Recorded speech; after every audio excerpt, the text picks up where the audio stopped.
Nagbigay ng reaksyon ang aktres na si Alessandra De Rossi ukol sa sinabi ni Elizabeth Oropesa.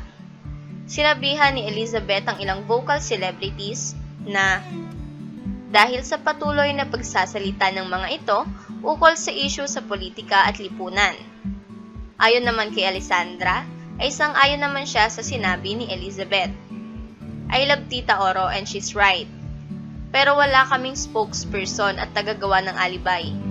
Imagine mo na lang kung meron tapos kung ano-ano pa rin pinagsasasabi namin. Nakakaloka yun. Lahad ni Alessandra sa retweet niya kung saan isang artikulo ni Elizabeth. Kaya napagsasabihan na ang ibang artista kasi totoo naman. Kasi ang bilis magsalita ng hindi iniisip. Bitaw lang ng bitaw. Bahaging sabi ni Elizabeth sa iniretweet ni Alessandra.